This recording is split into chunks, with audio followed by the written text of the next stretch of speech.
So,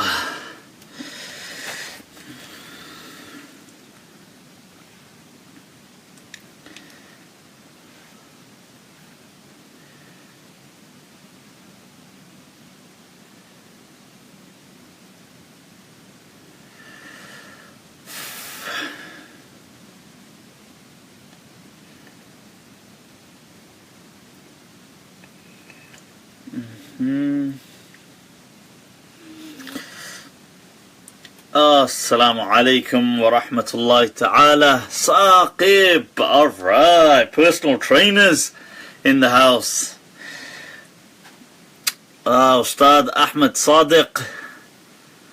Alaikum assalam, people. Alright. Let me...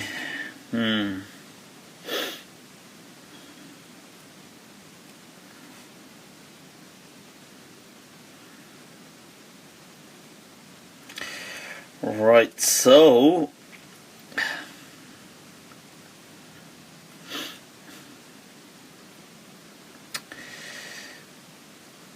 I'm just trying to bring up these questions.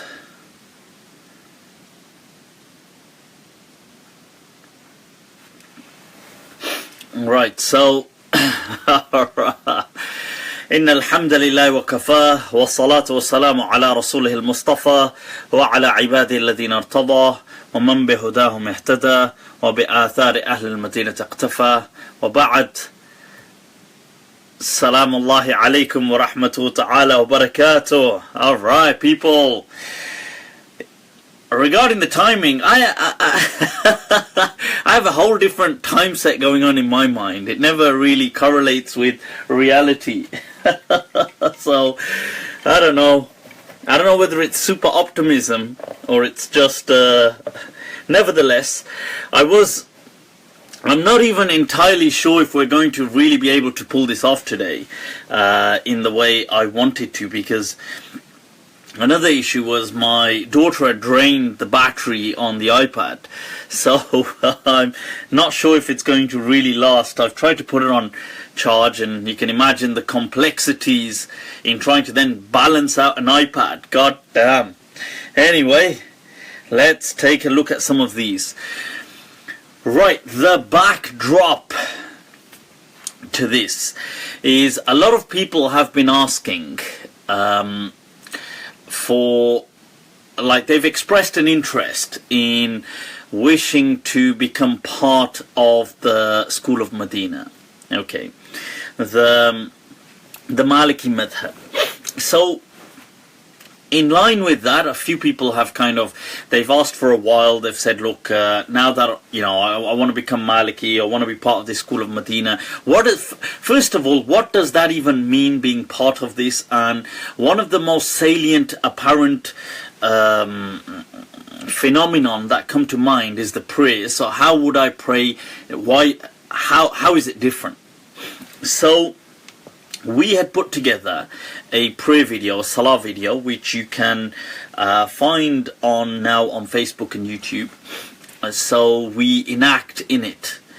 We go over the salah issues and enact a rak'ah or rak'atain of salah.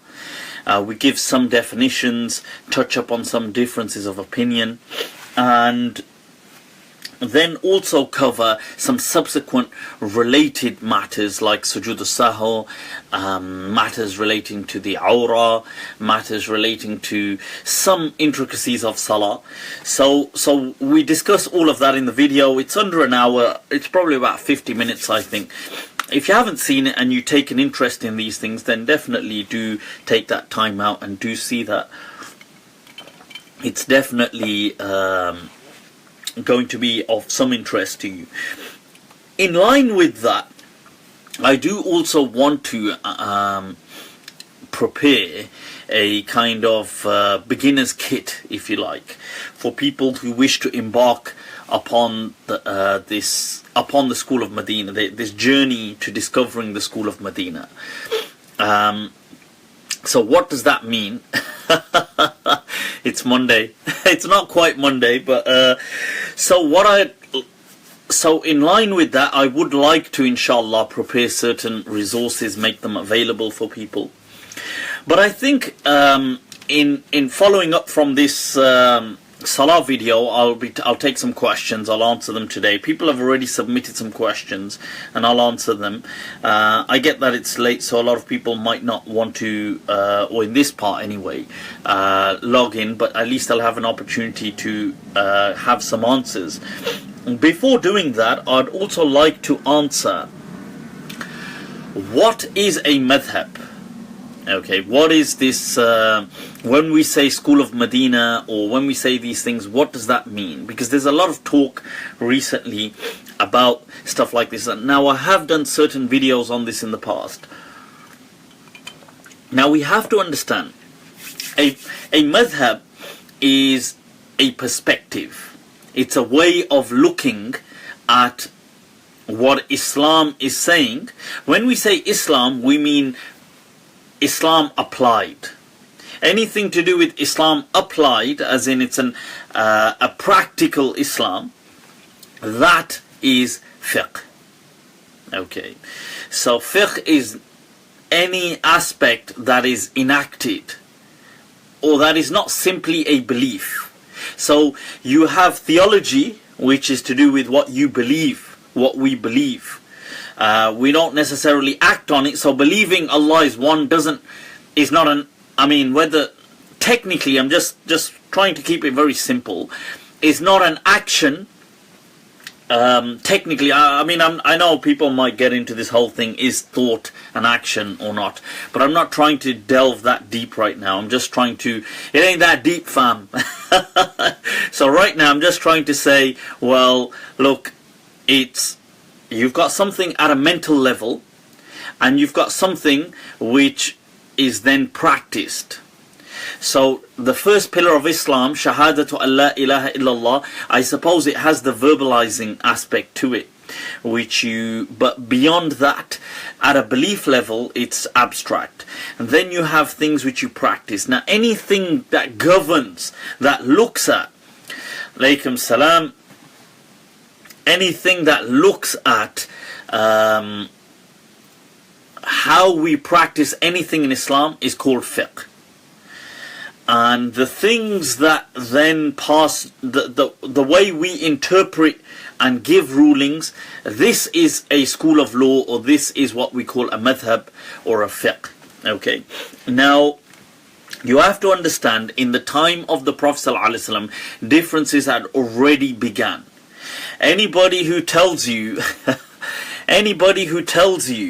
right, that anybody who tells you that, look, it's one deen, one Islam, there should always be one perspective, is either unfortunately mentally retarded, or is just conning you. Right, they are either deluded themselves. I'll add a middle layer. They're either mentally handicapped, unfortunately, and so may Allah have mercy on them. They don't understand the complexities of the world. Or two, they are deluded, right? Or three, that they are simply conning you. Because that's not how the world works. Okay, the world, Islam is full of diversity from the very get-go. It's had diversity. So in the time of the Prophet ﷺ, a good example is in the time of the Prophet ﷺ, when the Prophet said to his companions, okay, I'll meet you all in Bani Qurayza, in this place. And then he said, listen, nobody pray until we get there. Right, now, so they said that's fine. Now obviously it's like, think of it like this, like we all get in our cars and we all drive off. Yeah, think of it like that. Obviously they didn't do that, but they did a similar thing, got on their horses, horseback, camelback, whatever, and just broke off and just went their own way and just got there. That's exactly what it was like. So naturally you're going to get some people who are going to take more time than others. So there starts to be a delay. And people think, oh my God, we're going to miss the time of Asr. And this hadith is in Sahih Bukhari, by the way. Now, so a group of people say, well, what should we do? So now they start discussing amongst themselves. And think about it, the Prophet has gone way ahead. He's gone. They're en route. So it's like we're stuck at the Spaghetti Junction, the M6. Junction 6, one of the worst junctions in the country. Not too far from the gym we go to. So the thing is, now imagine we're stuck there now. So people, they start having this discussion that what should we do? So some of them say, well, what do you mean what should we do? The Prophet clearly instructed us. La yusalliyanna ahadukum. Look, and this is it's not only a command, it's an emphasized command. So those of you that know Arabic, if I say La yusalli ahadukum, that's just a normal command. But the moment I say, oh, Ustadh and Imam Sahib is in the house, people. Alright, shout out. Right, so the thing is, now, if you see, if I say La yusalli ahadukum, that's simply a command. But when I say La yusalliyanna, or La yusalliyan, or La yusalliyanna, it can either be the noon of tawqeed, and it can either be mushaddada, have a shad on it, or not. This is an emphasis. This is like saying, God damn, nobody. I mean nobody. It's like that. That's the equivalent. I'm trying to make you understand the equivalent. So the Prophet said, La yusalliyanna ahadukum. Nobody better pray Asr illa fi Bani Qurayza, except in that place. Now the thing is, they said, look, it's very clear. The Prophet has instructed us. He has instructed us. Okay. Now the thing is, how can... God. Somebody just... somebody just obsessed with... Anyway, I'm not going to get distracted. So the thing is, look, to the person asking why, you know, these people, they still get so obsessed, don't they, with these left-hand thing. Can you read that, you retard? Well, it's reversed, isn't it? Well, I wonder why. Anyway, right, so the thing is,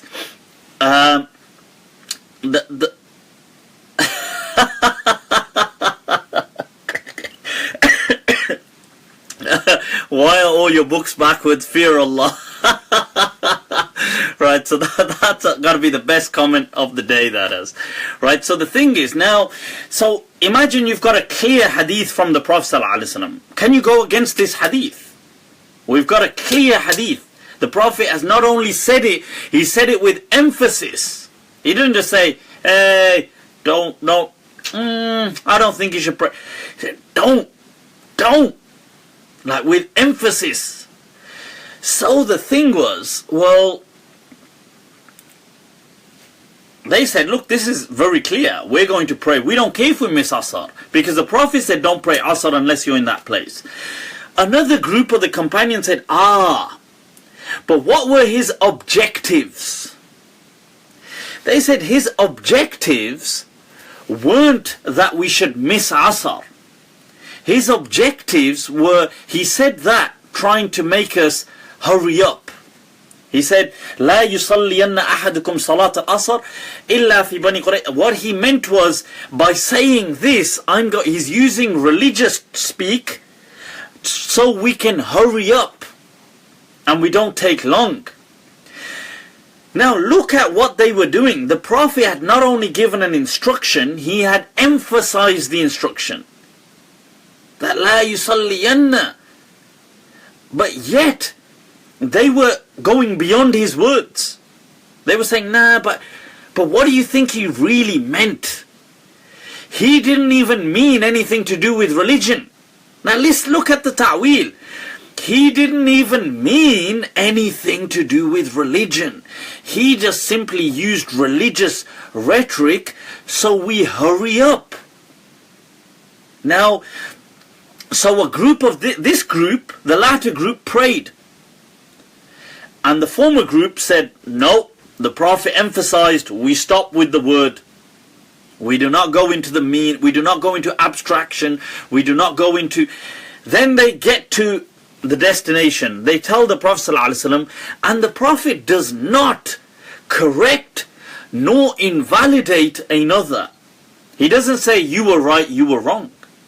He simply says that إِذَا اجْتَهَدْ أَحَدُكُمْ, if one of you tries to do ijtihad in the deen, you try to arrive at an answer, and they say ijtihad is badlul wasa', it is exhausting your capacity to arrive at hukm Allah, to arrive at the commandment of Allah in this particular thing. So the Prophet said, if one of you does ijtihad, then Sheikh Muhammad Abdul Awwal in the house, people, any of the mashayikh that come on, have to give him a shout. Sheikh Abdul Awwal was one of my compadres when we used to study in Karachi, Pakistan. Alright. Right, so the thing is now, so this thing, right, now the Prophet ﷺ, he said, look, if you do ijtihad, if you make a mistake, you'll still get a reward, and if you get it right, you'll get double the reward.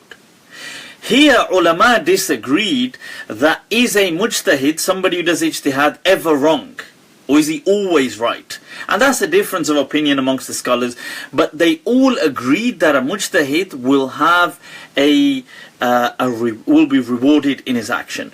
What's more important than all of that right now is to show you people the perspective of thought. That some people had an outlook where they were saying that the words of the Prophet, this religious speak, was only a way to seek an alternative instruction. That the Prophet was simply, he was using religious rubric, religious words, but just trying to get us to do something. We shouldn't always stick with the meaning, the literal, the text, but we should try to see the maqasid, the objectives of what the Prophet ﷺ was trying to get us to do. Mufti Wasim Sahib, ahlan wa sahlan, marhaban bikum, shukran wa tasharrafna bihudurikum. So the thing is, now this is what madhabs are like. Madhabs are schools which basically they are an outlook at the Sharia. Some are more literal than others. Some are more kind of holistically concerned. So when you look at certain schools like the school of Medina, the school of Kufa, so Imam Malik, Imam Abu Hanifa, they were generally more concerned with the holistic meaning of the Sharia. They were more concerned with things like everything there has to be consistency right through. Otherwise we've got a problem. Houston, we have a problem. That's what it was like. So the thing is, you see, if one thing was out of place, then there's a problem. So it's like when the hadith comes, I tell you, ice, people, ice. Nothing quite like it. So the thing is now, you see, so when the hadith comes, which is in Sahih Muslim, that the woman asks about either doing the Hajj on behalf of her father, or better still, when she asks, when the child asks, not child, but when somebody asks that can they fast on behalf of the father, and the Prophet ﷺ says yes. The problem here is that the Prophet doesn't say yes. He says, if your father had a debt, would you repay it? And the person says yes. And then the Prophet says, well, Daynullahi ahaqqu an yuqda, then the debt of Allah is more deserving that you pay that. So he didn't clearly answer yes. He answered in this kind of parable, if you like. Now, the thing is, here the school of Medina and the school of Kufa, they said, well, this is a problem because we have no other parallel in the Sharia where you can do something on behalf of somebody else. So you can't pray on behalf of somebody else. So you shouldn't be able to fast on behalf of somebody. You can't do wudu on behalf of somebody else. You can't do certain other things. So Sawm, fasting, has an alternative to it, which is a kafara, which is a debt. So you can pay. And so this must mean that you can pay on behalf of somebody. Now the Shafi'i madhab, consistency, holistic consistency is not necessary. The exception is a new rule in itself. That's an outlook. Some people are like this. So I'm trying to show you the differences in the schools of law in the way they look at things. Then you could say the Hanafi and the Maliki, although they are similar in wanting holistic consistency, they further split. The Maliki madhab is very concerned with maslahah, with welfare, and making sure that welfare is always paramount. It believes in exercising freely its right to derogate and make exemptions from the rulings based on welfare. The Hanafi madhab it exercises it, but not as freely as the school of Medina. So you start to see a difference in outlook. So these schools of law are like personalities. They're like people, and sometimes your personality will correlate, it will gel with the personality of a madhab. And that, people, is awesome when that happens. And this kind of insijam, look at that, look at the word insijam. Right, that's what I'm talking about, jam, when it jams through insijam, it really puts you at harmony. Okay, now I have to say that I personally, the school of Medina was something that the more I learnt, the more I saw this insijam, this kind of this harmonizing kind of element with my own nature. So I saw it kind of really, wow, that this is how, like sometimes, imagine I was learning a ruling and I've not yet arrived at the answer, and I've just thought, well, you know what, I would think this is how this ruling ought to be. And now I'm reading up on it. I realize that the school of Medina is often in line with what I would have thought anyway. I'm not saying that has to be necessary with everybody, but I'm just giving an example. There is this insijam sometimes. That's what I'm talking about. So that's what madhabs are. They were after the Prophet. Certain companions had outlooks. They stayed in regions and they taught their students, who then kind of taught their students, who started to codify this. In early Islam, although there was traveling and there was a cosmopolitan kind of culture, but it wasn't as vast as it became later on. Later on, this culture became incredibly cosmopolitan.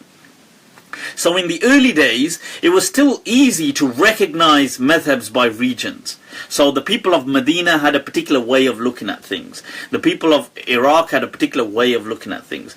Around Imam Shafi'i's time, things start to change a bit. So the Salaf, I consider the Salaf to be the Sahaba, their students and their students, the Tabi'een and the Atba'ut Tabi'een. So Imam Shafi doesn't actually make that. He meets some of them. That kind of ends with Imam Malik's generation, but he's very junior to them, but he meets them, but he's not part of them. So he doesn't meet any of the actual Tabi'een.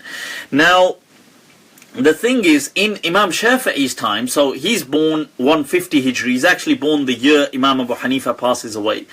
Now, during that time, as he's growing up, the Abbasid kind of culture, there's a lot more migration taking place. So people start to move away from this. Some people do stay with this whole, we're sticking, with this is Medina, this is Kufa, but there's a lot more metropolitan thought taking place. And Imam Shafi'i also, I've done a video on this before, and it's a discussion between me and Mufti Muntasir of New York, where I discuss some of the reasons why I think what led Imam Shafi'i to his thought of de-regionalizing fiqh, where he felt fiqh should not reflect a region, and we can just go straight to the ultimate authority should no longer be the region. It should be just this chain, isnad. And that's a kind of radical shift that takes place. Almost you can call it a Copernican moment, really, like how Copernicus kind of shifts this whole thing to do with the astronomy. It's in that way, it's such a shift within the thought of fiqh and jurisprudence within Islam. Anyway, moving on, people. The thing is, so that's what madhabs are. Madhabs within themselves have great diversity as well. So the school of Medina had many sub-schools. In fact, it's probably one of the most diverse madhabs that we have today, because there was the original sub-school of Medina where Imam Malik's immediate students remained, and there was Iraq, became a sub-school. You had people like Qadi Ismail, who was a Don, one of my all-time favorite scholars really. He infused life into the school of Medina in Iraq and produced some legends. I mean, he set up the school of Medina in Iraq for at least another 200 years after him. Absolutely love him, Qadi Ismail.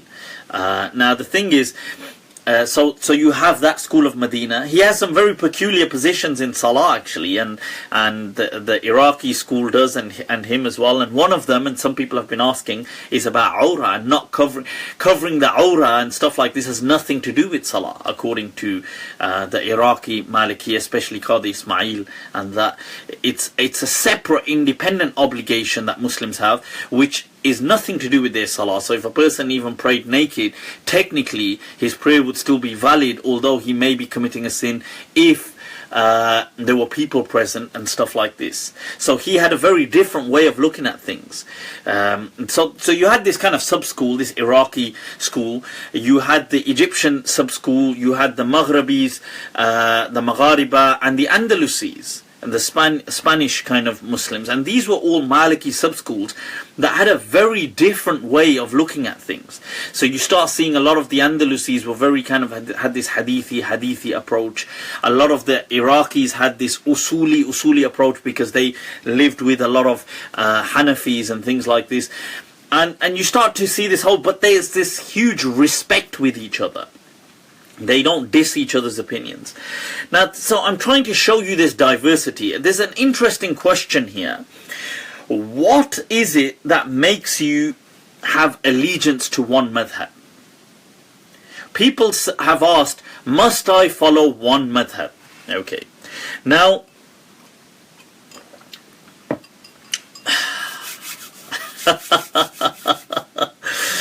Ghalib chuti sharab parab bhi kabhi kabhi. The thing is, you see, must I follow one madhab? This is an interesting question. First of all, you see, we're going to have to zoom out and then zoom in. Okay. When we zoom out, from a Quran Sunnah perspective, obviously Allah hasn't told us that we have to follow one madhab. It's ridiculous to claim that Allah has told us to do that, right? Because that would just be dumb. Okay, Allah has not told us that you have to follow one madhab. Neither did the Prophet tell us. And anybody who claims that is one of those three categories I told you before, right? So the thing is, no, it's not an obligation from the Shari'i perspective. If somebody didn't follow a madhab, they're not sinful. Okay, that doesn't, that's not, I'd just be lying if I said that. Okay, so, and anybody who says that is like I said before, is one of those three. That it's not true, right? Okay, but should you follow a madhab is a different question, right? Following a madhab is the only way to have a consistent, holistic understanding or a learning of the deen. Like, you couldn't really learn Islam without going through a particular madhab. It's the example I like to give is that of imagine an alien came to planet Earth and was told you have to learn law. So the first question that comes to your mind is, whose law? British? I mean, there isn't even a thing called British law. It's English and Welsh and Scottish law, right? So the thing is, well, do you learn English and Welsh law? Do you learn French law? Do I learn American law? Within America, what state am I going by? Because they have variation in law. And do I learn Chinese law? So if an alien came to Earth and was told, you, German law, Germanic law, if somebody was sent to Earth and said, you have to learn law with a capital L, how do you do that? So the only way you can do that is you take one of the legal systems as your base. You learn what law is through that one legal system, and then as you become you have more in-depth knowledge of it, you start to contrast that with other legal systems. So imagine you said, okay, I'm going to base this on the English legal system. That's my base law that I'm going to learn. Now I will contrast that with other laws as I'm kind of developing my knowledge. That's the same thing with Islam. You couldn't say, oh, just learn all of it. It doesn't make any sense because they all disagree. So you have to have a base, and then you can contrast. So anybody who's taking Islamic, applied Islam seriously, needs to learn a madhhab in order to have a consistent and sound understanding. Otherwise they wouldn't know what they're practicing. So that's as far, so anybody who says to you, I've never studied a madhhab, then the truth is, and I don't affiliate myself to a madhhab, then the truth is that they either don't really have an in-depth knowledge of fiqh. So if you ask them in-depth issues in salah, they wouldn't really know the answer, or they do just follow a book written by somebody. So they're not following a tradition of, let's say, 1,000 years of this particular school, but they're just following, let's say, I just follow whatever Bin Baz said or Sheikh Uthaymeen said.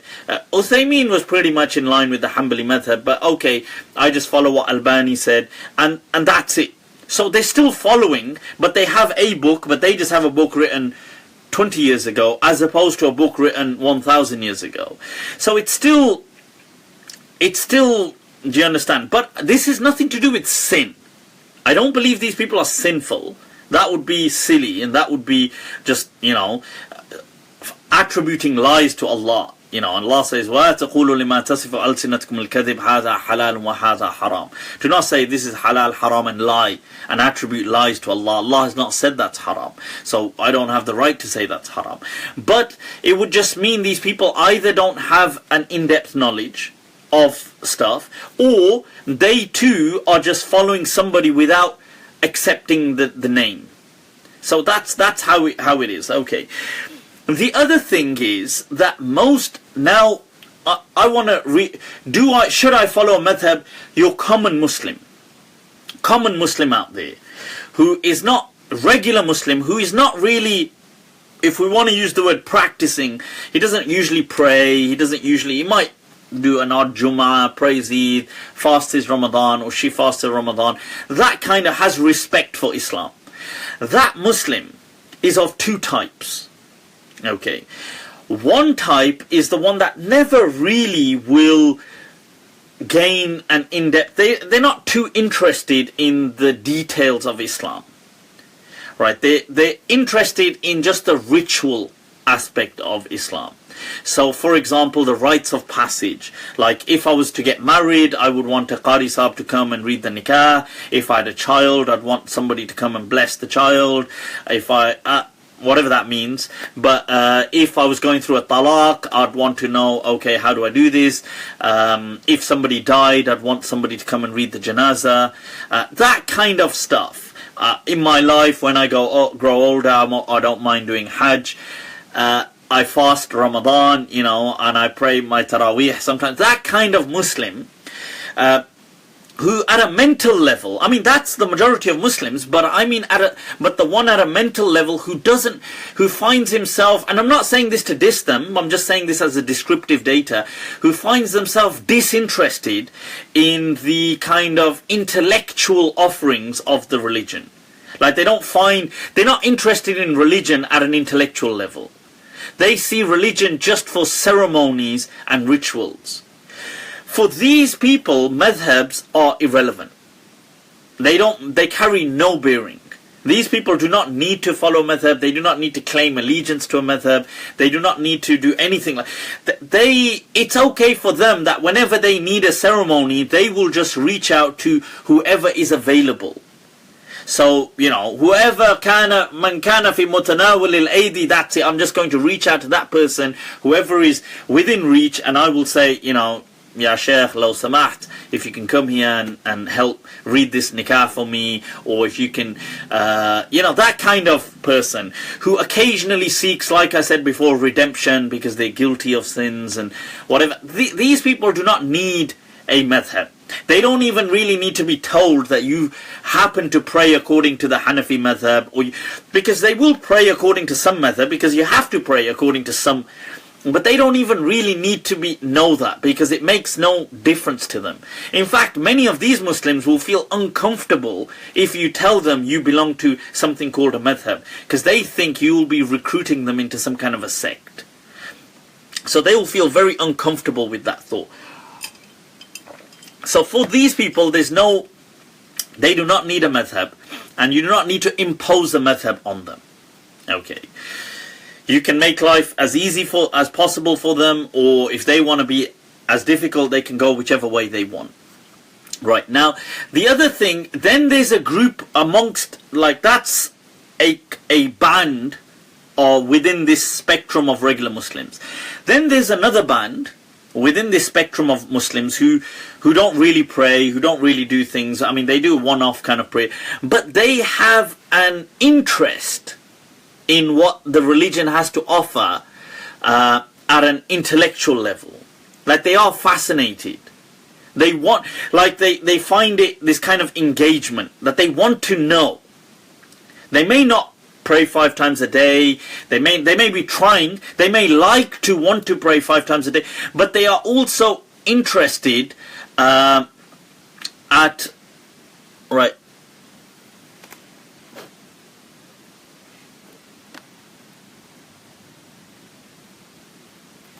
There you go, people.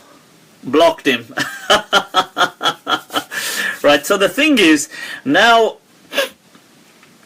so these people who have an interest in the deen, for them, a madhab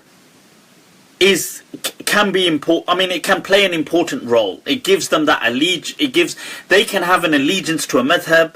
They can start to learn more about a personality of a madhab. They can start to feel that insijam with a madhab, feel that kind of harmonization, that they're harmonizing with this madhab. They can do that. Okay.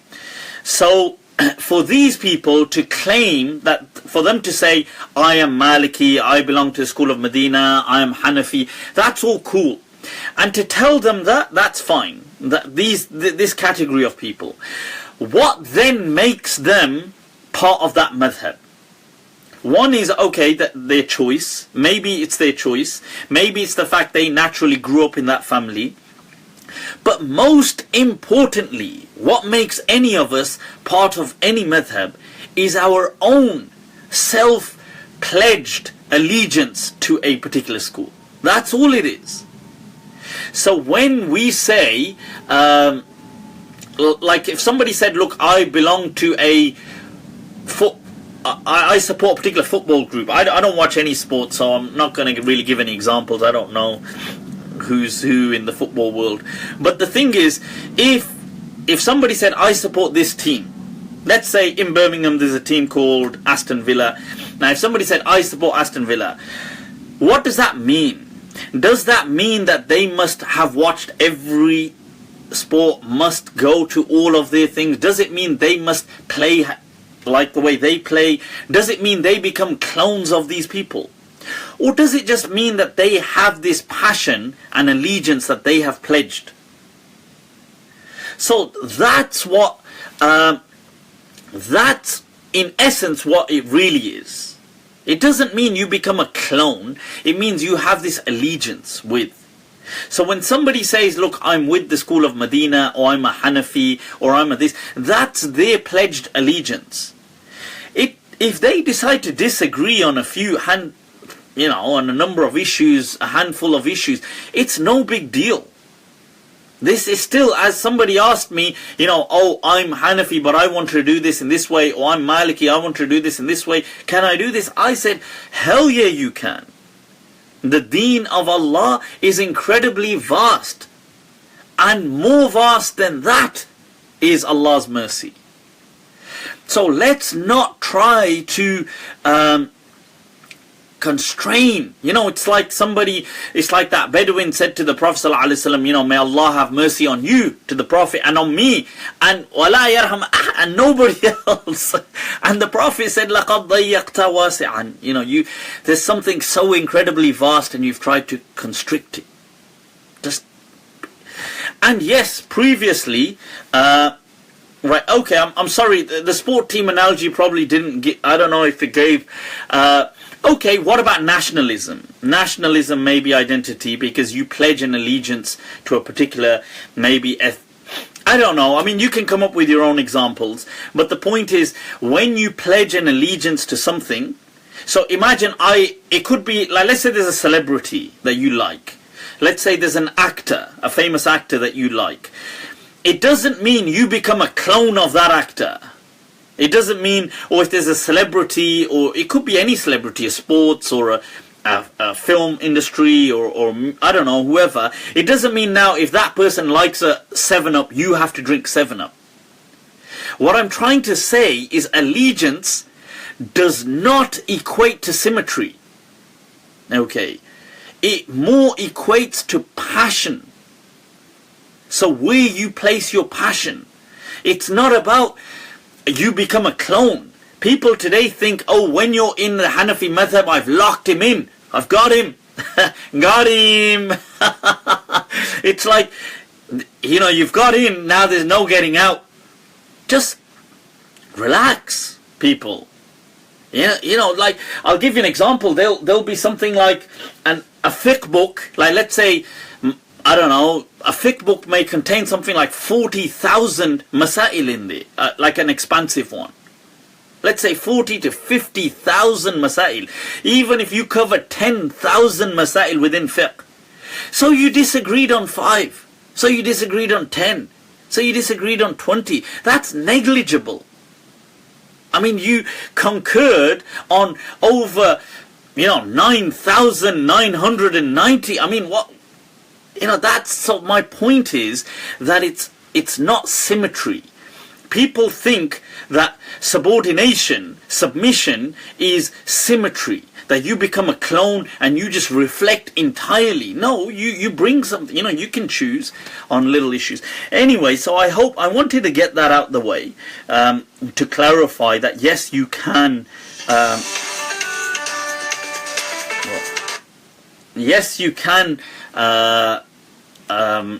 take different masail from different people, and no selecting ease. And I'll do something on this much later on, inshallah, in much better quality. But this is a deen of ease, and choosing ease is not following desires. Okay, following desires is debunking religion altogether. If you were to follow your desires, people say, oh, can I combine the prayers? Oh my God, he's following desires. I don't think you fully understand what desires are, because you must have some boring bloody desires if your desires are telling you to pray. I mean, you have not seen the wild side, my friend. If your desires are telling you that, I'll combine the prayers, like, oh my God, that's my desires. I mean, you've got nothing to worry about, my friend, in life, if that's what your desires tell you. What Imam Malik's teacher said. Now that was desires. When Imam Malik's teacher was asked, he said, if you saw me in action, he said, you would think, إِنَّهُ لَا يُؤْمِنُ بِاللَّهِ الْعَظِيمِ. You would think this person doesn't even believe in Allah. You, my friend, for wanting to combine prayers and thinking that is desires, or wanting to, I don't know, some people say I want to wipe over socks, or I want to do this. This isn't desires. What kind of pathetic nerd-like desires are they? I mean, that's a shame. That's like you haven't even... I can't even go in. So, people who drop all this kind of guilt trip, they try to guilt trip people. Oh my God, you're following desires. Oh my God, oh my God. All they're doing, people, is exercising control. And the irony is they are actually exercising their desires to exert control on you. So be wary when people start doing all of that kind of stuff. Because the irony is, when they tell you to not do things like that, that is following desires, they in essence are actually following their own subconscious desire to exert control on and authority on people. That's all they're doing at a subconscious level. Anyway, now let's get on to some of this question, and I'll conclude that section with a hadith of the Prophet ﷺ, which is in Musnad of Ahmad, that he said, Inna khayra dinikum aysaruhum. And he said it 3 times. Inna khayra dinikum aysaruhu, inna khayra dinikum aysaruhu. He said the best of your deen is that which is of ease. The best of your deen is that which is of ease. The best of your deen is that which is of ease. And he said in another hadith, ad-deenu yusr, that this deen, this whole deen is ease. Right? So, and I'm not picking on any particular madhhab when I'm saying that these are the words of the Prophet ﷺ. Okay, I'll give you the words of Allah, that Allah says that in the Quran that لا يريد الله بكم العسر. Allah does not want difficulty with you. وَيُرِيدُ بِكُمُ الْيُسْرِ. And Allah wants ease for you. This is what Allah has said in the Quran. This is what the Messenger of Allah ﷺ has said. So then people say, oh, he says the deen is of ease. I don't say, Allah has said it. The Prophet said it.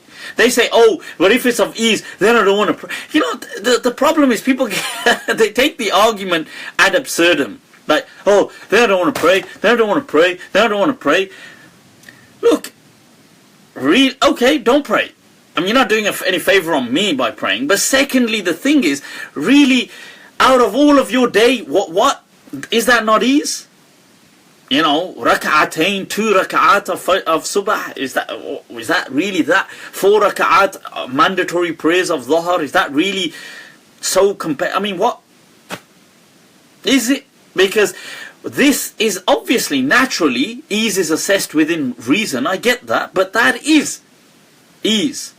I mean, I would think I'm a very easygoing guy, and I would assess that as ease. You know, that's not asking for 5 minutes out of 5 hours, is not really much. So ease, so people say, oh my God. You see, this whole legacy is our deen.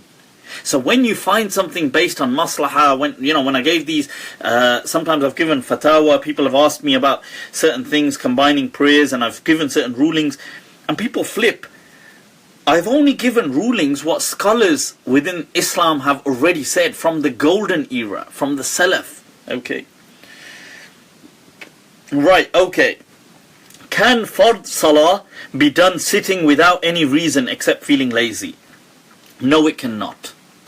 Okay, because one of the obligatory actions within Salah, you have certain obligatory actions, and the actions are qiyam, like standing is one, ruku', okay, obviously standing out of ruku', sujood, getting out of sujood, and the final sitting, okay, and so that's the mandatory actions. And then you have the verbalize certain kind of verbal actions, if you like, and that is the takbir, the recitation, and the salam. Okay, so these are the mandatory actions. By recitation, I mean the recitation of Fatiha. Right, so Omar Halak giving a proper shout out there, shukran. Gotta say, you know, these surnames, Al-Halak, see, this is like one of the classical Hattab, and you know, like the classical fuqaha of these kind of solid surnames. Looking for, okay, what, you didn't know what Dragon Ball Super was. I don't know what Dragon Ball Super is, I'm sorry. It is a cartoon, okay, containing shirk. Okay, it gets better. So, it's an anime. Could you tell me if it's allowed to watch or not? You can watch it. Okay, there's no big deal. I mean, by watching a cartoon, you're not going to become a mushrik. It's alright, people, chill out. Let's not superimpose Islam on cartoons as well now, for God's sake. It's going to really... Right, this thing of can cotton wool socks be wiped in wudu? Now, the majority of the people there is a split. The majority did not feel that you could wipe over kind of just cotton or regular socks. They restricted the ruling to leather socks. Okay, especially the school of Medina was quite strict in that. Other schools were less strict. The Hanafi school was less strict because Abu Yusuf and Muhammad said it doesn't have to be leather. It could be anything that, as long as it's thick enough to kind of walk in. And the irony is today, a lot of people made a big deal. In fact, I would recommend that there's a very lengthy explanation given to this by Ustad Salman Yunus, and it's on his Facebook page, so you can check it out. He gave very lengthy kind of in-depth analysis because highlighting obviously this issue, and within the Hanafi Madhhab especially, that yes, Imam Muhammad and the Sahibain are Imam Muhammad and Abu Yusuf. So in the Hanafi Madhhab, when they say Shaykhain, they're talking about Abu Hanifa and Abu Yusuf, and when they say Sahibain, they're talking about Abu Yusuf and Imam Muhammad, and if they say Tarafain, they're talking about Imam Abu Hanifa and Imam Muhammad. That's their kind of nomenclature, people, the terminology, the tag names, right? So they tag them. So the thing is, now the Hanbali madhab has been most lenient out of all the madhabs on this matter. And they have also allowed other things like wiping over the khimar for women, and they've allowed things like that. And Ibn Hazm was obviously very lenient on that as well. He says that he doesn't believe that there was any clear restriction. So the debate on this is, you see, what it is that the Prophet ﷺ never said explicitly and in a very clear-cut, authentic, that you cannot wipe on any socks other than leather. He never said it like that. What happened is that the Prophet had said, the Prophet led by example. Now, he wiped over khuffain, leather socks. Now, and then in some riwayat over, they say Jawrabain, but then they say, these Jawrabain had, there's some ikhtilaf in the riwayat, but the most authentic riwayat narrations are over khuffain, leather socks. So what the general scholars did is they said, since this is a rukhsa, this is a dispensation, we're going to restrict it to its description. So it came in, so the real ruling is to wash your feet. The Prophet wiped over leather socks. We never authentically could verify he wiped over any other socks, so we're going to restrict it to leather socks. That's the kind of the mechanics that was at play. So other people said, well, actually, did he do that because leather socks happened to be the general thing that was available, or that made sense in his time? Or did he do that for a religious reason? Now, some people said, well, he never highlighted that this was for a religious reason, therefore it should apply to any socks. And this is the discussion that Ibn Hazm goes into. So he says, even if socks were made out of anything, even glass, or even, he says, if you made them out of anything, that they're socks and the Prophet wiped over them. So what's the difference? That his socks were made out of this, your socks are made out of this. And that is the thinking that some of these scholars have taken. You see, my point is that although the school of Medina generally has been probably the most strictest on this issue out of the madhabs, that look, as amazing shuyukh in our time, like people like Imam Suhaib Webb, our legendary stateside Maliki Mufti, right, who has given a fatwa as well, in line with other people as well, saying that look, if it was to create convenience for you, like if you were struggling at work, and obviously that feeling of having to wash your feet in the sink is very inconveniencing for many people, and it's inconveniencing on a different level for some people. So if that's the case, he said, look, you can just wipe over regular socks. Obviously, people like Imam Suhaib Webb are esteemed, qualified muftis. These kind of fatwas, I would endorse that as that fatwa of creating ease for people, saying that, look, if people want to do this, then fine. Look, that is these scholars have said this. This is how they interpreted the Quran and the Sunnah. It's not something which people will say, oh, this is following desires. That is not desires, my friend. Desires is getting high on cocaine and drinking alcohol. That is desires. It's forgetting the world. Is immersing yourself in deep sensual kind of gratification. That is desires. This is not desires, my friend. Right, okay, this is a ruling. Personally, I do feel that somebody asked a question about Tayammum. I do feel that Tayammum is an alternative where people struggle to do wudu. And my understanding, I do exercise perhaps more freedom, as have many of the Maliki as well, exercise more freedom on being able to do Tayammum than other schools and other people do. Okay, so I would feel if a person struggled and it was going to create difficulty, or if a person, like sometimes if you go to people who go to the gym a lot or they work out, sometimes they're prone to things like athlete's foot. They could get athlete's foot easily, or they might have it and they're recovering from it. Things like this are valid reasons to do Tayammum, in my understanding. Okay, now I know in Morocco, in many of the masajid, right, and this is a practice even today in many of the masjids in Morocco, that older people, because they struggle to be able to reach their feet and to raise them and wash. I don't mean like old as in senile, old and crippled, like old like that. I mean just old, elderly, that's all, senior people. And in many of the masjids, they just have stones, and these old people just go in and do Tayammum.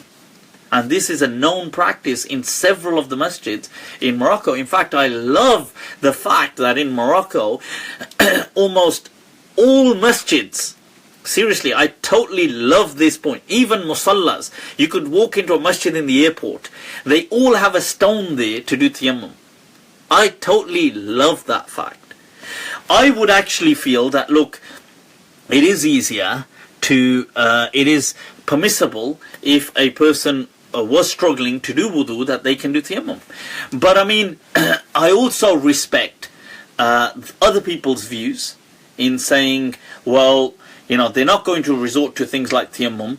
What they would say is, I would respect other people's views who say in this mas'ala you can wipe over socks. Okay, I mean that is also a fatwa within our heritage, within our legacy. So let's not freak out people. Right, okay. Let's take my question: if some food item is stuck between the teeth before Salah but becomes free during Salah, does it impact and does size matter? Well, Jamrock, is it the size of the ship or the motion of the ocean? Size matters. To some extent, I guess it does. Right, so the thing is, the point is, I've answered this actually in a video to do with, in one of my fast and fiqh videos on Saum, that food that gets trapped between the teeth. And they said in the past, like anything like a pea-sized kind of food that got stuck, something like this, if you swallow that does not impact the Salah, and neither does it even break your fast. Okay, according to the school of Medina. See how much they base things on welfare. Now that's actually breaking all the rules, just because this is a highly probable event. Obviously, having a whole burger stuck in your mouth, I just got some food stuck in my mouth, right, is not going to really count. It is going to break your Salah. If you've got if I've got a milkshake here, Alhamdulillahi Rabbil Alamin. That's not going to really count. Shukran, Umair Siddiqui, shukran. Right, now, how to get rid of was? How to get rid of was? Just don't use the verb was. Say had been. I think what he meant to say was waswasa. Okay, the thing is, look, if you feel the urge to repeat wudu before every prayer, I would actually tell you that, look, make sure, do anything to avoid waswasa. OCD people avoid it like the plague. I'm being honest, that these thoughts are the negative, they're like almost a negative symmetry of addictions. So addictions make you act out, and OCD makes you act out. But OCD is to do with rituals, and obviously addictions more to do with chemical imbalances in the brain. But they have a very similar nature. I remember going to one psychology workshop when I was doing my psychology degree, dedicated, the whole day event was dedicated on research, showing comparisons between addictions and obsessive compulsive disorder. So this whole thing of having OCD. So what I would say right, so what I would say is that avoid OCD like anything. And I know it's difficult to avoid at times, but if you feel the urge to do wudu, do not do wudu. Right, if you think, did I break my wudu? You have not broken your wudu. The Sharia is commanding you to carry on. If you're in salah and you think, did I break? Look, one is you clearly, obviously you go to the toilet to relieve yourself, you clearly broken your wudu. One is you're thinking, I felt some movement, I felt a little, I'm not sure, did my bowels make a sound, or you're not certain. Ignore these things, people, and avoid them. Avoid them like the plague. Do not act out on them. Okay, because they only get bigger and bigger, and they consume you. And the amount of people that get in touch with me, seriously, I feel sorry for some people. I spoke to an individual who for the wrong reasons takes an hour and a half having to do ghusl, right, having to take a shower, having to take and I don't mean he's chilling out in the shower. That's obviously, if you chill out in the shower, that's different, but he's doing this. It would take him an hour to do things like that, or to do wudu would take him literally like 45 minutes. And he would take like a whole night time to pray, because he would have to stop praying in between. And right, so the thing is, so the whole point is, what would you, it's not that he's praying so much, it's just he's having to repeat his prayers. So avoid these things like the plague, people. Do not give in to waswasa. I would actually say you are commanded by the Sharia to ignore that. Do not think, what if my salah wasn't accepted? It's accepted. You carry on. Okay. And I would prohibit and forbid these people from acting out on their OCD, because it goes crazy, seriously. Right, another good question by Imad here about Dalk. Is Dalk wajib? Now, you see, this is one of the mini catastrophes that occurred within the school of Medina. Seriously. One of the mini catastrophes that was, in my understanding, completely misconstrued. And, sometimes when something begins and now it's just too late. It's like, now we've done too much now, so let's just go with it now. Let's just roll with it, people. It's like, well, it's like one of those scenarios. That's exactly what happened. What does Dalk mean? Dalk means a wiping, or people translate as a rubbing. God damn the amount of damage this mas'ala has done to people. And this follows on from the OCD mas'ala, because this has led into immense OCD, development of OCD. It's led to OCD on steroids with people. People, what does Dalk mean? Dalk actually means like udalliku shay. Okay, so like this, I'm wiping over. right? So this, people, is a wiping over, right? What is OC? It's not OCB. OCD is obsessive compulsive kind of thoughts disorders, where you get like a mental disorder that you constantly, you get people that are obsessed about these kind of, it's usually to do with rituals or hygiene, like, did I wash my hands? Did I wash my hands? Did I wash my hands? Or people who do wudu and say, oh, I think I left a spot. No, I think I still left a spot. And then they're about to pray and they go, I think I left a spot. And then they're praying in the second rak'ah and they go, I left a spot. Astaghfirullah, it literally is a curse for these people. So they have to fight it. You have to do the opposite. Okay, whatever your أستاذنا عبد الله وافي أهلا وسهلا تشرفنا بحضوركم. Okay, so you have to do the opposite of whatever your OCD is asking you. If it tells you, oh, I think I broke my wudu. Did I break my wudu? Did I? No, you didn't. Ignore it. But I think I felt a movement. I don't care if you felt a goddamn movement. Ignore it. Right? You must ignore. You must. You are commanded to ignore. Okay. Seriously, it's cancer. That's what it is. And then you get people who get this OCD with things like talaq. Oh, I think I divorced my wife.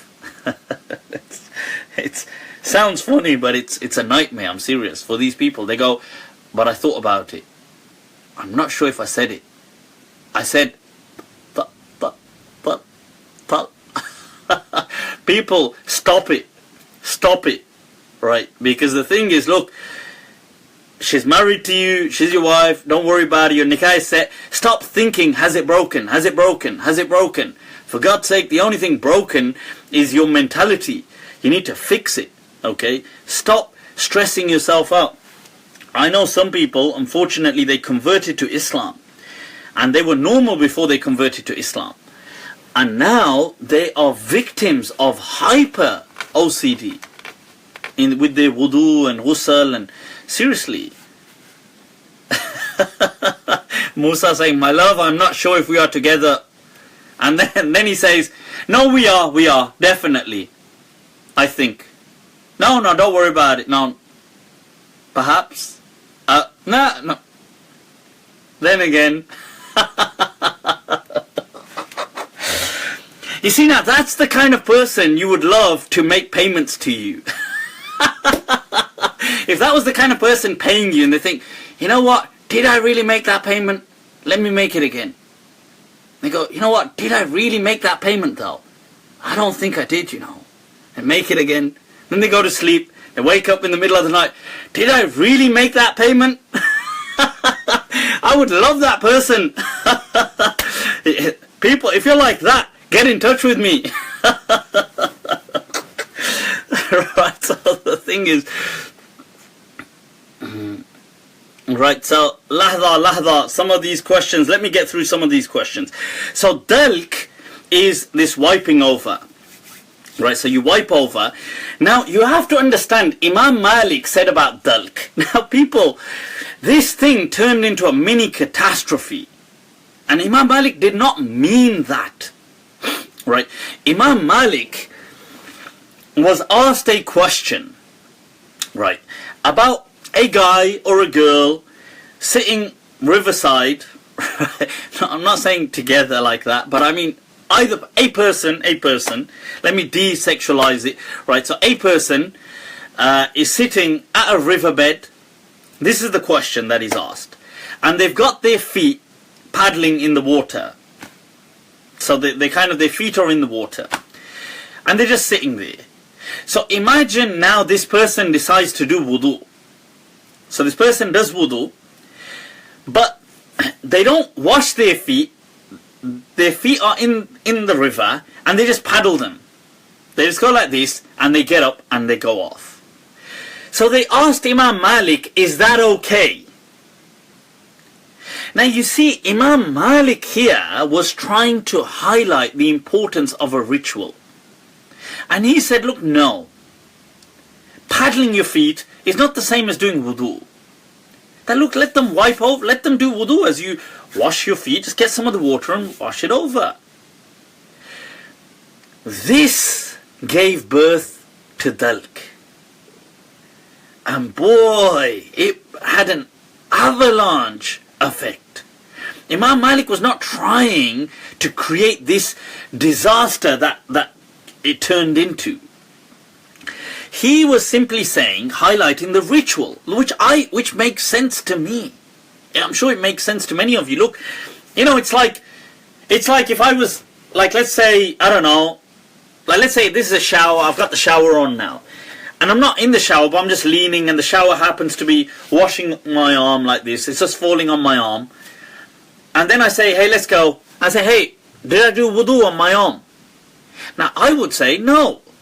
Because you were just chilling like this. So you were just sitting at a riverside, just paddling your feet. That's not wudu.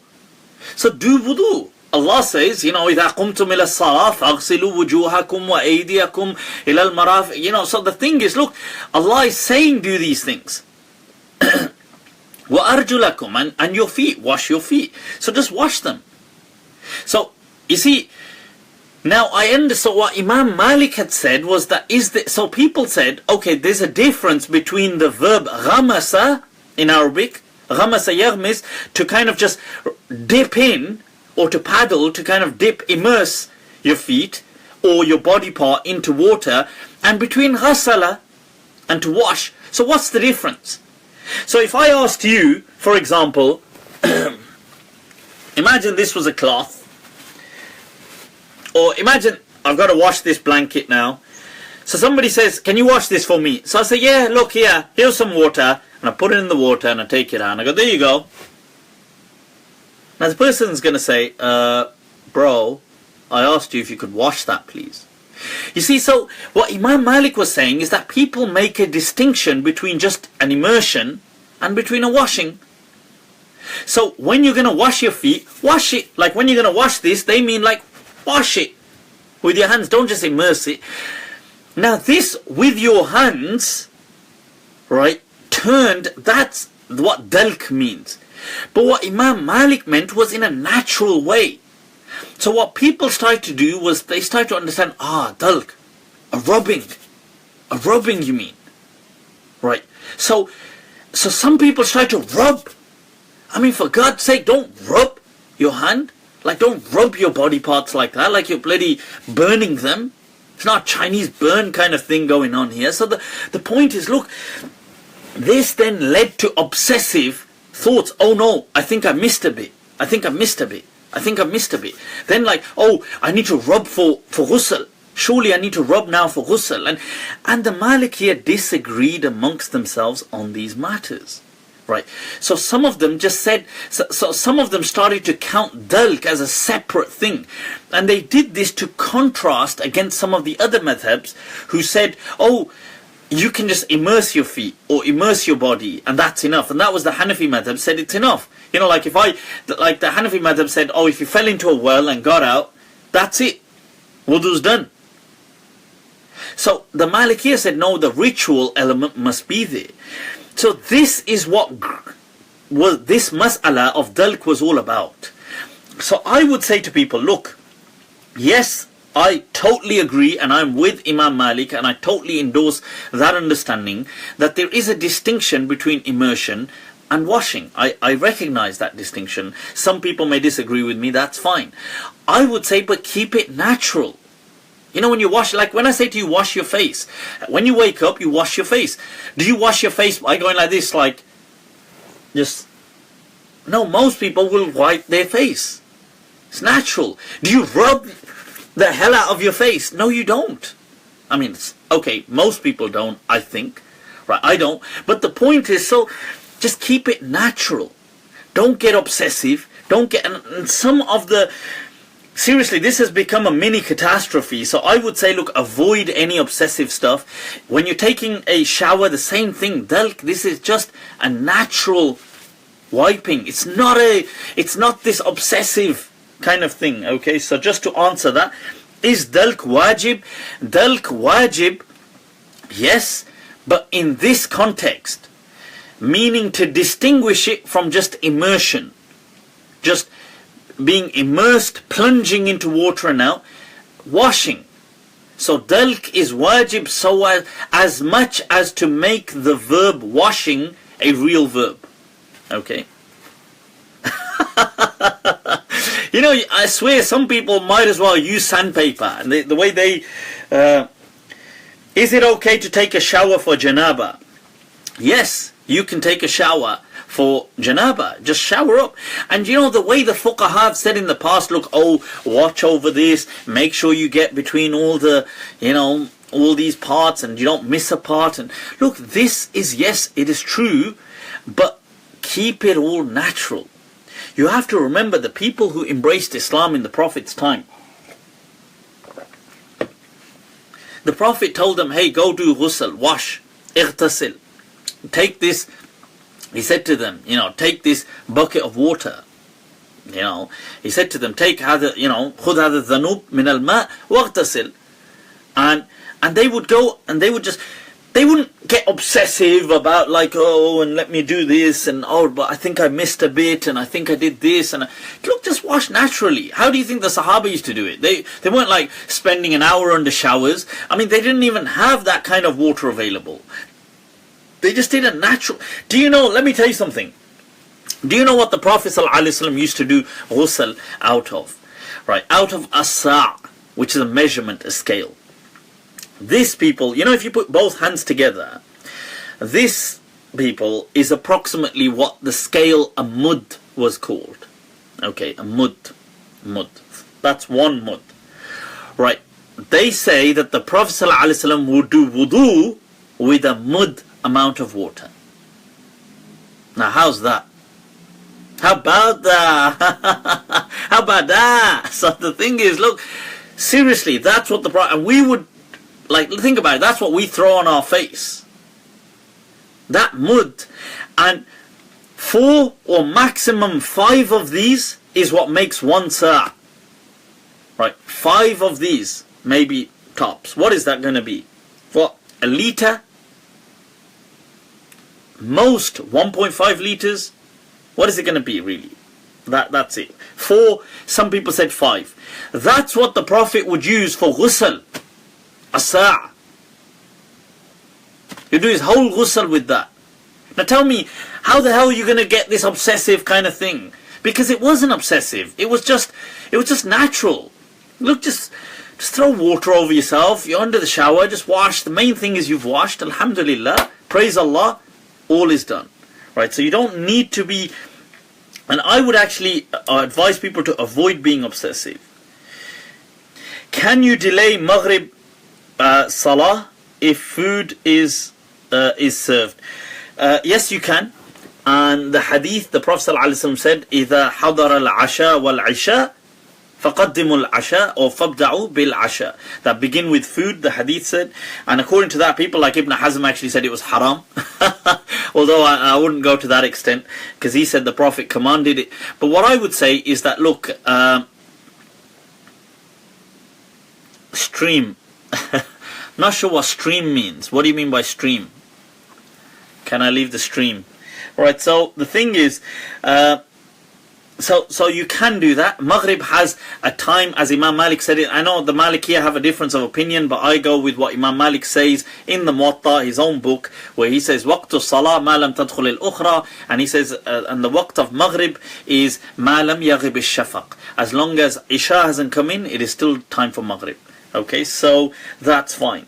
So you can delay Maghrib prayer to eat food.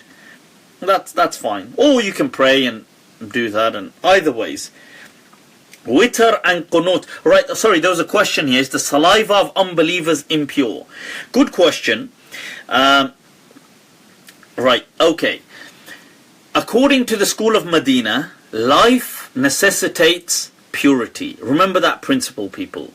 Life necessitates purity. Al-hayat taqtadi at-tahara. That all living things are always by default pure.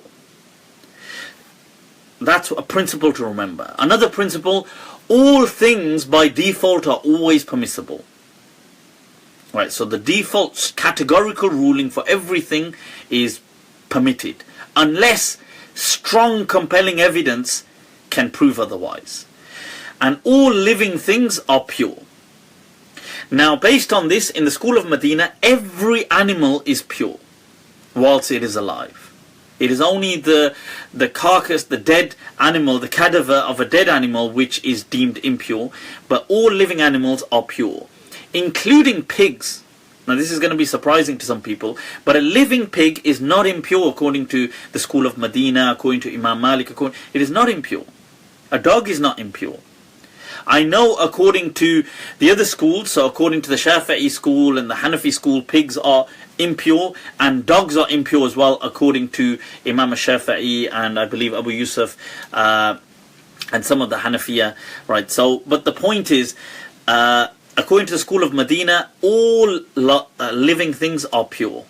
So if I'm just saying, I'm not saying you're going to be around pigs, but if you were, just to give you an example, and pig saliva was on your hand, it's not actually impure. It may be unhygienic, but it's not impure. That is the school of Medina. Human beings are pure. Muslim, non-Muslim, they are pure. Their saliva is pure, their tears are pure, their sweat is pure. I'm not talking about urine or defecation or things like this.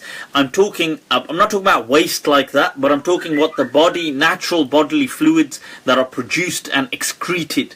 So tears, saliva, sweat, things like this of animals, of anything that is alive is always pure. Alright, okay, so I'm trying to restrict this to issues to do with Salah and purification. Right, Witr and Dua Qunut. Right, now, Witr can be done as one rak'ah. I mean, it is one rak'ah, according to the majority of the Madhhabs. Witr is one rak'ah, but the debate is, should it be preceded by two nafal? Generally, Imam Malik did emphasize strongly about reading two nafal before reading the witr, and that is generally the Shafi'i school. Although if you do just pray one witr on its own, it's still one witr. It is fine. Okay, it's not a sin or anything like this. Okay, so it is accepted, and that is what people like great Sahaba like Muawiyah radiallahu anh used to do, one witr. When he was asked by just one witr on its own, when he was asked by Ibn Abbas, people tried to complain about him to Ibn Abbas. He said, "Innahu la faqih." Indeed, he is somebody who has immense knowledge of the deen. So the thing is, witr is generally prayed one on its own, although the scholars do encourage, obviously they did encourage a lot that you pray two nafil before it. In the Hanafi school, your question on witr, and the thing is, the Hanafi school, it's done as three. Now the Prophet, they say that he prayed 1, 3, 5, and went on, which obviously nobody's going to do today. So the point is, the Hanafiya do 3 religiously, and to them witr is like wajib. Okay, it's wajib. And Asbagh from the Malikiya, who's a student from the student of the Malikiya, he kind of seems to go that way a bit with them. And almost Sahnun as well, a bit, seems to be a bit Hanafied on this. But the thing is, so they feel it's almost a sin to miss witr. According to the other madhabs, according to the school of Medina generally, it's not a sin to miss witr. Although you should pray witr. If you're feeling lazy, at least pray one, and that's fine. Okay. Now, does it have a qunut? So when you are praying one, when you get up from ruku or before going into ruku, qunut is a prayer where you kind of are, it's a prayer of sincerity to Allah. That's what it actually means, qunut, to kind of, like Allah says, qumu lillahi qanitin, that stand for Allah with kind of devotion, commitment, qanitin, and qunut is that commitment, that devotion. So there's a dua al-qunut, a dua of qunut, and there's a few, Allahumma inna nasta'inuka, you can read that one. That's a popular one. Imam Malik did like that one. There's the other one, Allahumma ahdina fi man hadayt, wa afina fi man afayt, wa tawallana fi man tawallayt. These are all kind of qunuts. The Maliki Madhhab and the Shafi'i Madhhab generally do not recognize these in witr. It's only the Hanafis that do. The Shafi'i madhab recognizes it in witr in Ramadan only. And the Maliki Madhhab, some said maybe okay in Ramadan, but most of them didn't recognize this in witr at all. They recognize this in the morning prayer, in subh, believe it or not. And they say that you can do this either before ruku, going into ruku, as the Hanafiya do, or coming out of ruku. And Ibn Abi Zayd says, Kullu dhalika wasi'. That is all absolutely fine, whichever one you choose to do. Okay. Now, is it necessary to do this in subh? It's not necessary. It's a lot of Malikiya do it.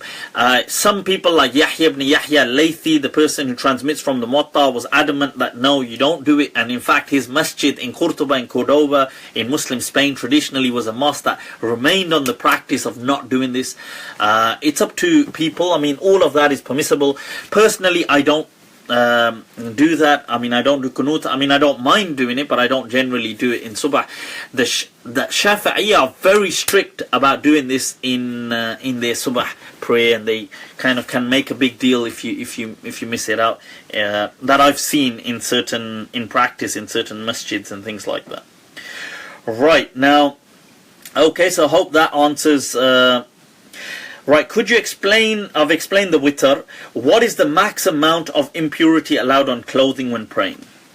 Okay, now this is interesting because the Malikiya, shukran, the thing is the Malikiya, right, have a huge difference of opinion when it comes to impurity within Salah. They have one opinion, one understanding, which is transmitted by the student of Imam Malik, Ashhab. That is that removing impurities is only a sunnah. It is not an obligation for Salah. Now that might shock many of you, so don't freak out, but that is. And the dalil they use is like the hadith of Jibreel, that Jibreel came and told the Prophet that, oh, you had this impurity on your shoe whilst you're praying, and in his salah the Prophet removes his shoes, and the other people behind him, Sheikh Ramzi is awesome, so, you know, Hayyahullah, may Allah preserve him. The thing is, now, so the Sahaba removed their shoes as well, but the point is that none of them were asked to repeat their prayer. So based on this, Ashhab transmits in the school of Medina that removing the impurities is just a sunnah. I mean, it's a sunnah you ought to do, but it's just a sunnah. So if you had impurities on your clothes, it wouldn't actually invalidate your prayer, although you ought to remove it. That's one understanding. As to the verse, by the way, there's a verse in the Quran that وَثِيَابَكَ فَطَهِّرْ. Right? Now this verse in the Quran, where Allah says to the Prophet, قُمْ فَأَنذِرْ وَثِيَابَكَ فَطَهِّرْ, that stand and preach to people and warn them and purify your clothes. They responded by saying that this surah was Makki. This surah was one of the earliest surahs that was revealed to the Prophet ﷺ. So this was one of the earliest surahs, Ya Ayyuhal Mudaththir, as you see. So Allah saying about the Prophet being wrapped up in the cloak, that stand and warn the people, وَثِيَابَكَ فَطَهِّرْ, and purify your clothes. They said that, well, this couldn't have been a ruling to purify clothing because Salah wasn't even mandatory. If Salah wasn't even mandatory in Mecca at that stage, how could have purifying your clothes been mandatory? Because wudu wasn't even mandatory. So they said, ثِيَابَكَ فَطَهِّرْ, a lot of the Mufassirin say, it means قَلْبَكَ فَطَهِّرْ. It either means purify your heart, or it means purify your outlook, as in become pure. That pure presence. So this is how they answered that. The other view is the view of transmitted by Ibn Wahab, the other student of Imam Malik, who says that it is always an obligation. If you carry any impurities, your salah will be clearly, categorically invalid. It doesn't, no excuses, right? No retreat, no surrender. It's, you're out, that's it, right? That's his understanding, that's transmitted by, and I suppose they look at broad understandings of just purity, that, you know, where Allah is saying about just general understanding. There's no clear verses, but just general verses like, you know, خُذُوا زِينَتَكُمْ عِنْدَ كُلِّ مَسْجِدٍ يَا بَنِي آدَمْ خُذُوا زِينَتَكُمْ, you know, take your kind of adornment with every masjid. Masjid here means time for salah. Now, okay, and then you have the third understanding transmitted by Ibn al-Qasim, which is the one which I would endorse, and it is the popular view that is taught in most of the books, like you're going to get in Mukhtasar Khalil and other books within the school of Medina, that it is that you should remove impurities as long as you have the capacity to do so, which includes time and accessories. So for example, so you have the capacity, the means to do so. So if I've got impurity here, but how the hell do I wash it? I've got nothing to wash it with and the time is running out, then that's okay. Or if I've, you know, for example, I don't have any water here, or I don't have that kind of water to wash this right now, or don't have the, whatever the situation, if I don't have the means or adequate means, then you can forego it. So you should do it as long as you have the means and as long as you are aware. So if I was unaware and then I find out later on, hey, listen, oh my God, you know, what am I doing with all this impurity? Then in that case, if I was unaware, then it's fine. So as long as you are aware and you have the means and capacity to do so, then you should remove the impurity. What about tiny impurities? Tiny impurities. Right, so where do we get tiny impurities from? Right, so the thing is, like, let's say, I'll give you an example. And a lot of people ask this, like if you go into the toilet. Right, so if you're standing up to relieve yourself, to take a leak, right, which by the way, according to the school of Medina, is not an issue. Okay, it is not an issue to stand up and take a leak. Okay, in fact, in the hadith, there is a hadith that the Prophet ﷺ stood and relieved himself. Right, so it is actually fine. I know the Hanafi school consider it discouraged and they can look down on it and see this as a... But the Imam Malik, when he's asked in the Mudawwana, he says there's no problem with it. They ask him, can a person, you know, yabulu wa huwa qa'im, can he kind of urinate while standing up? And he said, as long as he's obviously not going to be completely splashing back on himself, he said, what's the issue? So this is not a... So, but let's say you do stand up and urinate and there's some, what can we say, shrapnel, it backfires slightly. I mean, there's going to be some kind of, you may get some tiny level of I don't know if they're drops. They're not going to necessarily be drops, but you'll get some kind of tiny splashes maybe coming back on yourself.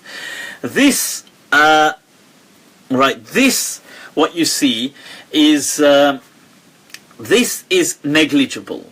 So Qadi Ismail, who I quoted earlier on, the Don of the Iraqi school, I find him, he was an amazing personality, by the way. Now, also from the teachers of people like Imam Bukhari and stuff like that, he was one of the legends of hadith and Arabic grammar in his time.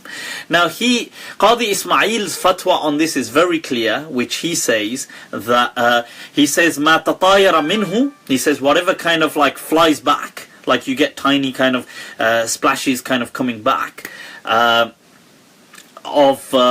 And he says, you know, like, and he describes it karu'usi ibar, and you get like these, like almost needlehead sized kind of flashback. I mean, it's kind of coming back, splashes, tiny splashes like that. He says is yu'fa anhu, is negligible, and you ignore that. Okay, mist, fine, mist, or whatever, or actual tiny splashes that you might get is fine. Okay, these things you do not need to go OCD about them. You can ignore them. And I would advise as well, you know, if a person goes to relieve themselves, don't worry, I'm not going to advise anything, but about the way you do that. But what I'm going to say is, once you've finished and you can just clean with things like You can just clean with things like tissue paper. Obviously water is all. I'm talking about urinating. Other than that, you should always try to use water. But let's say you're urinating, and you did just use tissue, and you didn't have water or whatever. It is better to always, to use water. But if you can't, or either ways, even if you use water, but don't become obsessive afterwards. How would you wash yourself standing up? I can't give a demo. But I'm sure. Well, I was going to say, refer back to my earlier point on size matters, I guess. And the point is, but anyway, the point is that, look, do not become obsessive about afterwards having some kind of recurring droplets or stuff like this. Okay, do not kind of like, you get some people, they will think afterwards, oh my God, I think a drop of urine has now come out in my shorts, or come out in my, and they'll start checking. Don't do this kind of stuff. Okay, stop it. That even if a drop or 2 drops or whatever came out, it's negligible. Okay, this kind of stuff, I'm just saying, do not get into this habit of becoming OCD like that. Obviously, take care to clean yourself, but don't become obsessive over it. That's my point. Okay? Because I think that's important. I get asked a lot of questions about stuff like that. Right, okay, I'm not sure what... somebody had asked a question, Rachel, about explain what a shift is in women's appropriate dress in Salah. I didn't really understand this question. And she said a hadith mentioned the word shift, and I did ask for what that meant.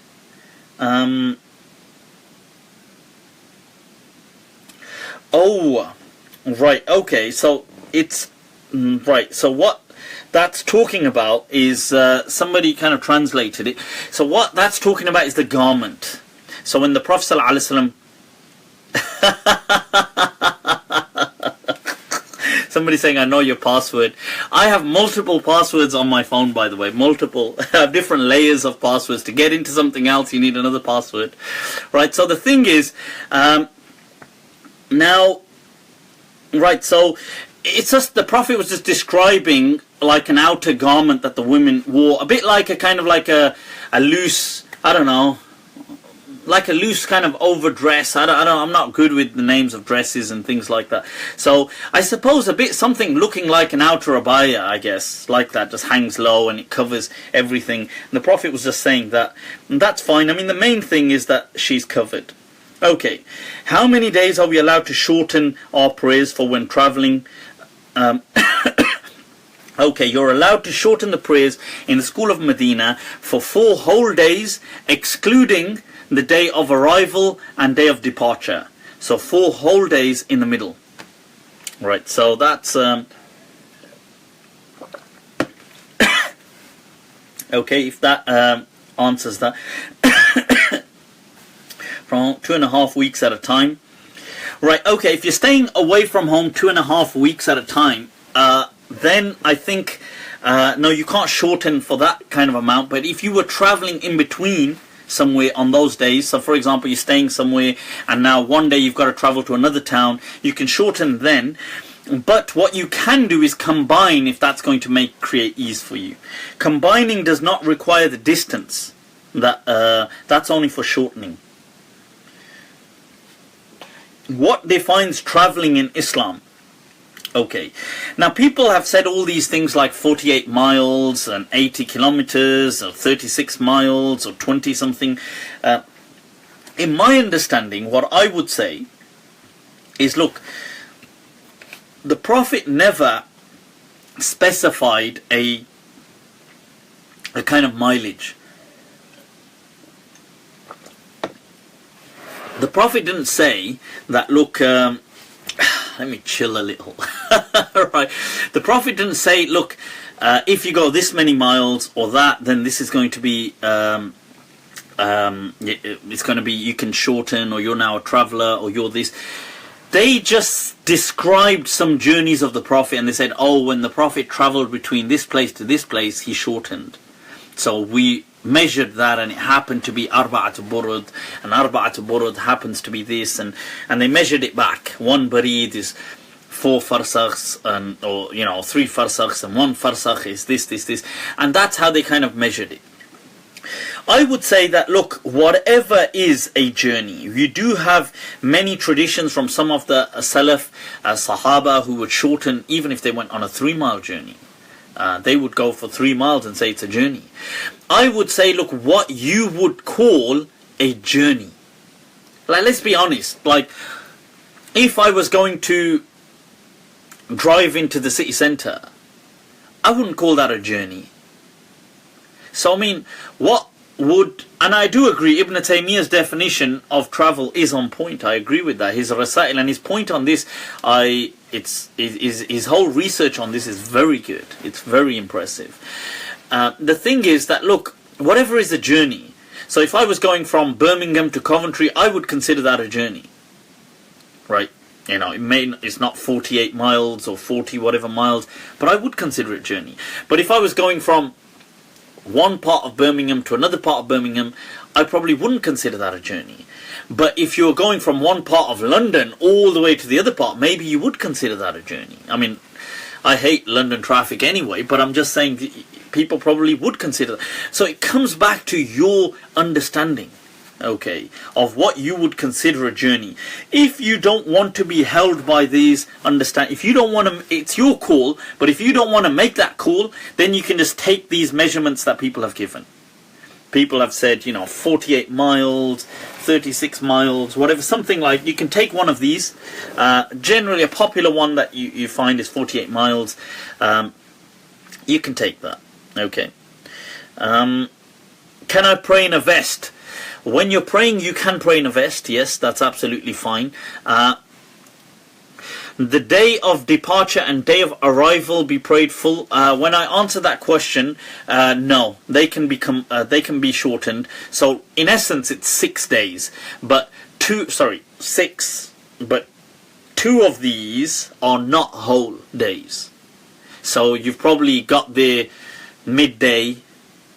So you started to shorten, and you probably left in the evening or whatever. So these 2 days on your journey, you can shorten them, and 4 whole days in the middle. Okay. I know that Hanafi school is much more relaxing and giving on that, although they're much more stricter on the distance and stuff like that. So the Hanafiya do allow, they will allow somebody up to 15 days, and but then they have other very strict conditions and stuff like this. But this is the popular view, this whole kind of like you have 4 whole days. Okay. So you can pray in a vest, that is okay, but you shouldn't dress down for Salah. Salah, like if it was Salah time, I'd just pray like this. If I happen to be in my vest, I would pray in my vest. But what I wouldn't do is say, oh, it's Salah time, take this off, and then just pray in my vest. It shouldn't happen like that. Okay. How important is stillness in Salah? Right, okay, stillness here isn't stillness as in standing still. Stillness in Salah means i'tidal and tuma'nina, and I do answer that in the video where I said it's about performing something wholly and kind of correctly, adequately, and with some tranquility. So when you're standing, you've kind of stood straight. If I'm like this, I'm standing up now. Like imagine I had to get out of ruku and I just went and straight into sujood. That's not standing up. Stand up. It doesn't actually mean you can't move in Salah. You can move. It doesn't mean stillness, it means more that the posture becomes complete with some tranquility. Does moving more than 3 times nullify the Salah? No, it doesn't. Okay, your Salah is fine. You can move more than 3 times. I know in the Shafi'i Madhhab, if you move 3 times, or in the Hanafi Madhhab, it invalidates the prayer. In the Maliki Madhhab, no, you can move. But as long as it still looks like you're in prayer. Like obviously, if you start to do some kind of like, then you're not in Salah.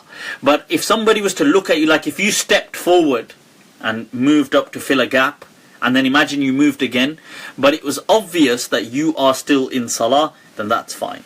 Okay. What is the ruling on Fajr Salah that is missed at its appointed time? Should it be offered as Qadha, or as long as it's before Zawal, can it be offered as normal? No, look, it is Qadha if it's beyond its point, but you just pray as normal. There is no separate intention for, you're just still praying Fajr. Yes, you've missed the time, but you just pray as you wake up. Just pray or as soon as you, obviously if you woke up, you know what, as soon as you can. Like obviously if you woke up, you needed the toilet. I don't mean you just wake up and just pray, but as soon as you can, once you've woken up, just pray. Somebody saying, I wrote you a question about the Godfather. I'm not sure what that meant actually. Can you fast during Ramadan if they are diabetic? They can fast if they can make it. If they choose not to fast, they have that dispensation. And I've answered that in my fast and fiqhs. Can you cross someone in front of them whilst praying? Yes, you can cross them, but you know this distance of not crossing somebody is only to the point of their sujood. It's not like in front of them. So people haven't explained this very well. So people think, right, oh, in front of this person. But in front of them means what would take up to the point of where they would do sajda. So you shouldn't really do that because it's very distracting, unless it was necessary. Right, so don't, obviously if a person's praying, you know, you pass right immediately in front of them. You shouldn't really do that because it's bad manners and it distracts the person's salah. And you shouldn't do that out of respect for the person praying. So, but if you walked, I don't know, like 2 meters ahead of, like, so from where their feet are to 2 meters, that's plenty of space. Is there any special reward for using a prayer mat? No, there's no special reward. The Malikiya, the school of Medina, was big on praying on natural surfaces. So this is why you see in some of the Maliki masajid they have straw mats, because it's a natural kind of, it's natural. But it's good if you can pray on something natural, but if you don't, you can just pray normal, on carpet or whatever. You don't have to pray on a musalla, so to speak, on a prayer mat. Prayer mats are not significant in any way. Is it allowed to clench the fists during sadl? Yes, I mean you can clench the fists, you can leave them open. Even when I tend to do qabd, I kind of do wada, where I place my hands on top. I tend to clench that. But I suppose there's no actual ruling, but I tend to clench it and I tend to put my hand on there. In the Maliki Madhhab, the school of Medina, if you are going to fold your arms, it says, according to Ibn Habib al-Maliki, as he transmits, it's kayfa mattafaq, however it comes together. So it's wada.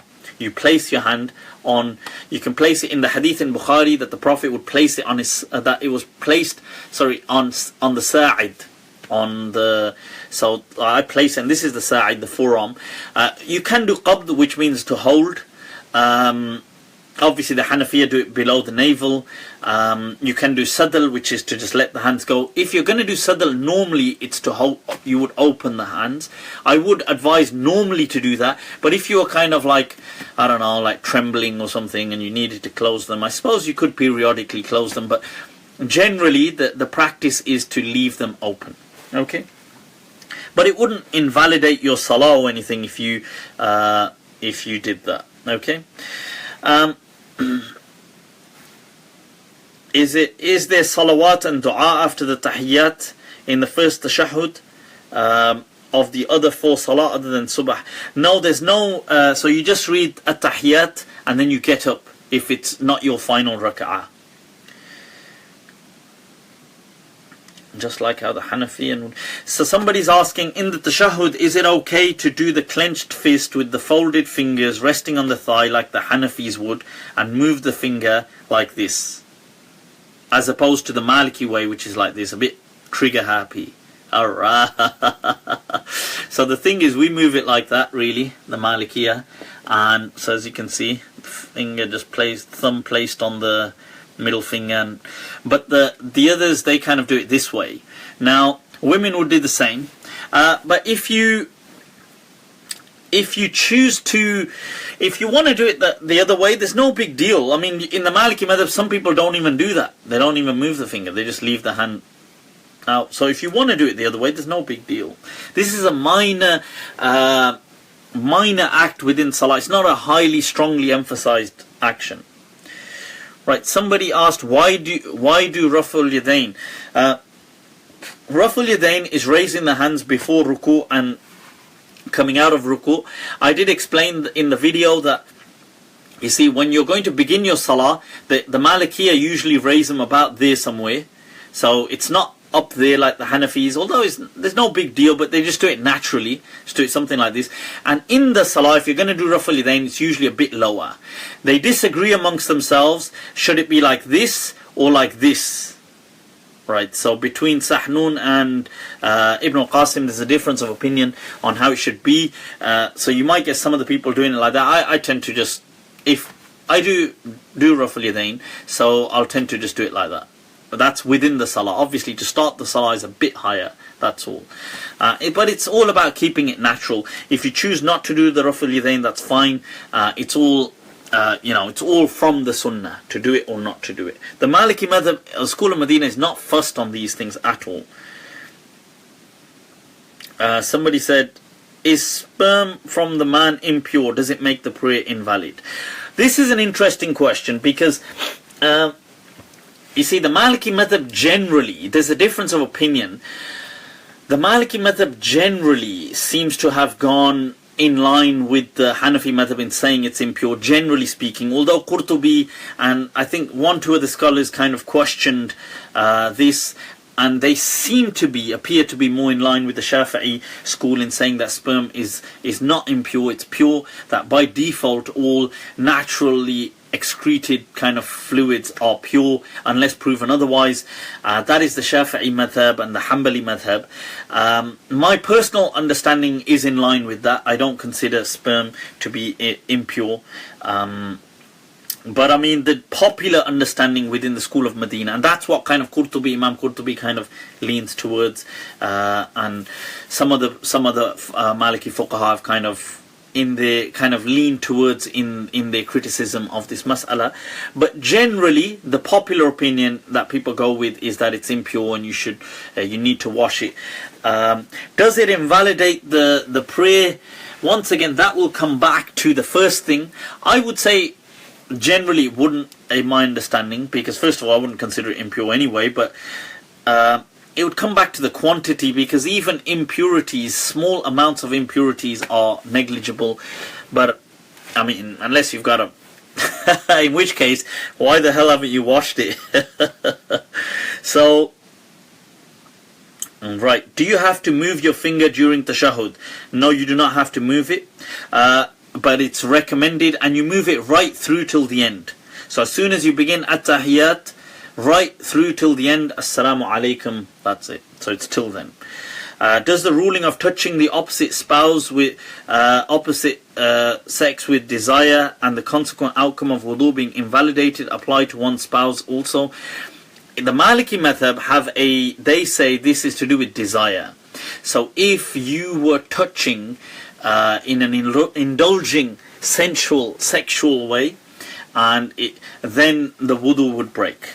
Okay, but if you just happen to touch and it wasn't, then the wudu doesn't break. Unlike the Shafi'i Madhhab, which says categorically all touches invalidate, even if it's accidental, and unlike the Hanafis, which say no touch whatsoever can invalidate. I like their wudu, it's very strong.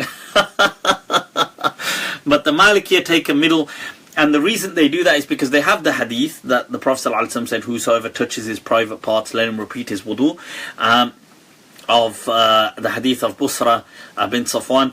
But then they also have the hadith of the Prophet ﷺ, like when he would pray, and Aisha says that she would sometimes be lying in front of him when he was praying, and then when he would come down, because she says the houses never had lamps in them at that time, so it would be dark, so the Prophet would reach out as he's coming out, and you'd kind of scope the ground in front of her. So if he touched her,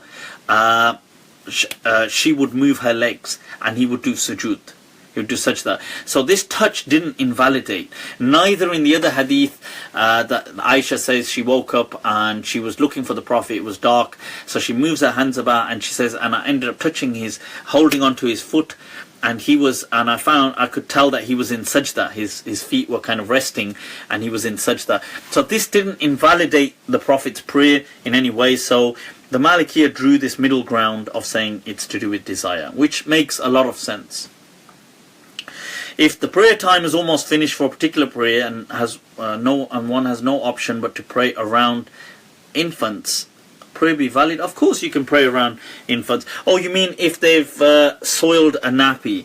Well, that's fine as long as it's not absolutely perceptible.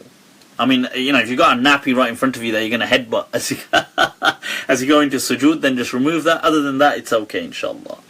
If the Imam is praying quickly and has performed the final salam without you having even finished the tashahhud, what would you do? You would do your salam as well. The Prophet said in the hadith, إِنَّمَا جُعِلَ الْإِمَامِ لِيُؤْتَمَّ بِهِ. The Imam has been placed so that you may follow him. If the Imam does his salam, then you do your salam. Okay. Can you elaborate on the audible recitation during the night prayers? Can I read out aloud to such an extent that only I can hear?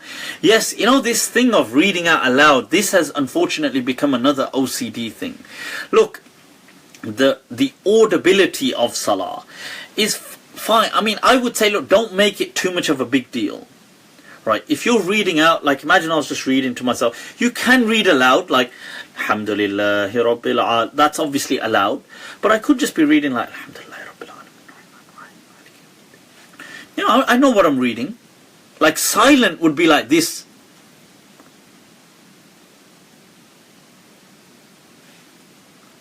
I'm absolutely silent. Reading aloud, just going. There you go.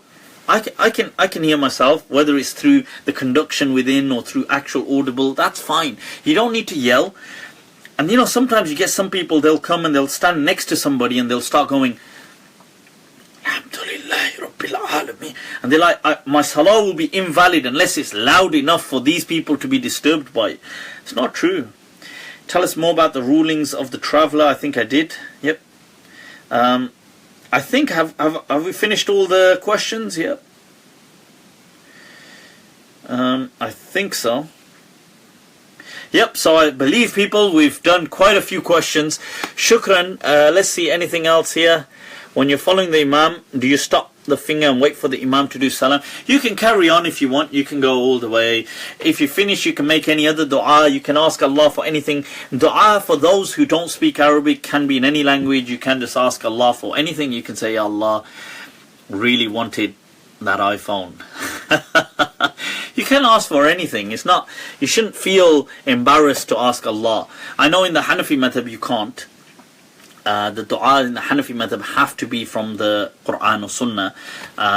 In the Maliki Madhhab they can be anything, and the Salaf would say even if you wanted an apple, and not an Apple iPod, but even if you wanted an Apple iPod you could still ask. But they say in the hadith, walau tufahan, that even if you're going to ask for a tufah, or if you're going to ask for something, you can just make dua. You can ask Allah whatever you want. Okay, and you can keep moving the finger. The hadith says that the Prophet ﷺ would move his finger, yad'u biha. He would make dua whilst with it. Oh, damn. What's the ruling for talking in salah? Some people answer the phone. Right, okay, you're not allowed to answer your phone in salah. So I'm not allowed to go,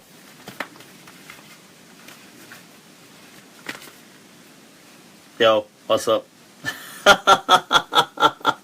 Hello there. I'm not allowed to do that, right? So the thing is, but what you can do is, you see, talking is, in the school, talking, any forgetful, accidental talking is forgiven, right? Any dhikr speech is okay. So imagine you sneezed and you said, Alhamdulillah. Oh, I'm in salah, you thought. That's okay. Dhikr is okay. You can't, they do allow as well, the Malikiya allow, believe it or not, the school of Medina do allow to rectify the Imam's salah, you can actually speak. Although I wouldn't advise that because it would lead to a lot of confusion. So, like it happened in the time of the Prophet, when the Prophet finished at 2 rak'at and somebody got up and said, you know, Ya Rasulullah, how come we only prayed 2? So the Prophet didn't tell them to, oh, we've broken the salah. He just carried on from where they left off. So to fix the salah, you could technically, like if somebody was praying and you said, like imagine he got up for the 5th rak'ah and you said, that's the 5th. And the person sat back down.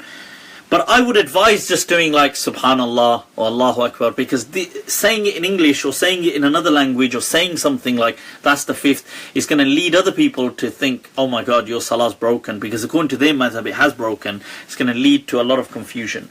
But you can't answer the phone. Okay.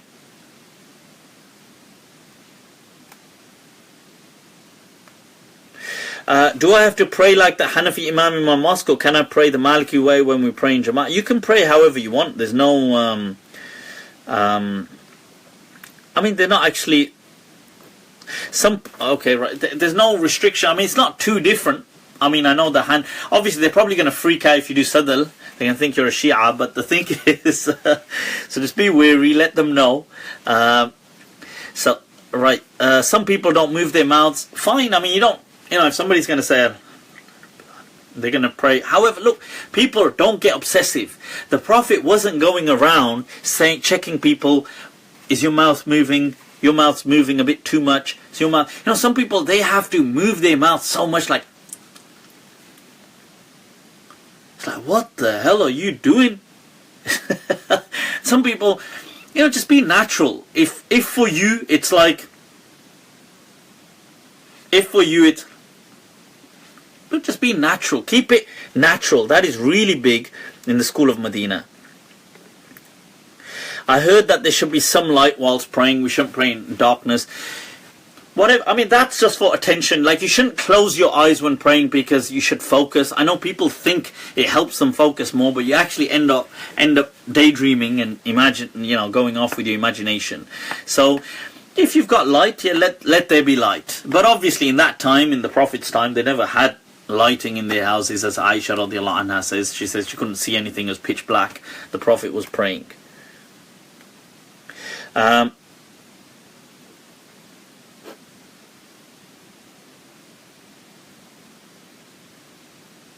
So no ghusl needed after. Alright, I think I've answered that.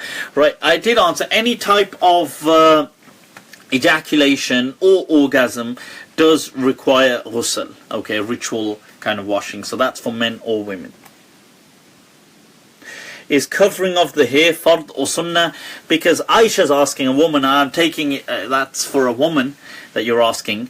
It is generally a fard, according to the normal understanding.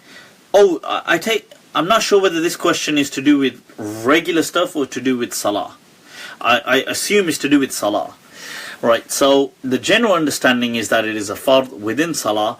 According to people like Qadi Ismail and some of the Malikiyah, I did mention that they felt that these rulings were independent of salah and just happened to overlap with salah. So salah would still be valid, they felt, but you might be sinful for that as a separate thing or not.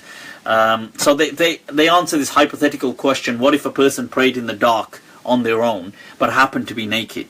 So they felt that this was disrespect to the salah, but the salah in itself, it was not mandatory to be covered that was a normal, what they called fardun Islami, that was an Islamic obligation and not a fard of salah. That said, that's not the majority view. The majority view within the school of Medina is that it is an obligation of salah, so it doesn't need to be covered. If a woman's hair becomes uncovered in the salah, then that is part of her extended aura. It's not the core aura. Therefore, if she covers it back up, the salah is fine. Okay.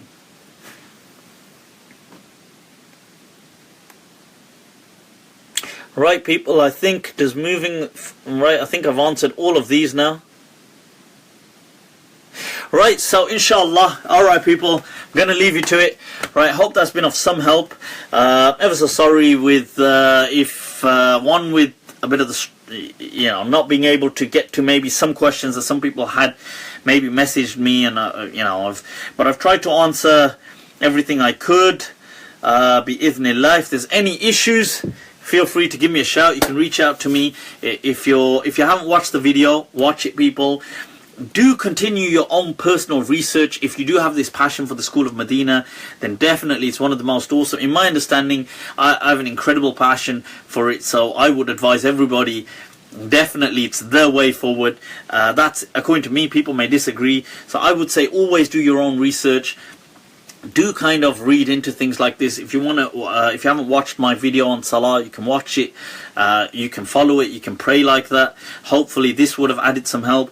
I've done a lecture on YouTube called the Way of Medina in the 21st Century. I think it's an audio. It is a bit long, but it gives you the detail and the backdrop to the School of Medina and what makes it unique. And there was also one slightly linked called Islam in the 21st Century. You can watch them both anyway. If you have any other questions, feel free to, you can shoot them up to me on Facebook, Twitter. I'm going to get Twitter a bit more live, by the way. I mean, it's just got to get more active on there, and on Instagram, inshallah. But you can add me, inshallah, follow me, share, like it, share it. Do all of these things, man. Don't worry about it, people. That's what I'm saying, inshallah.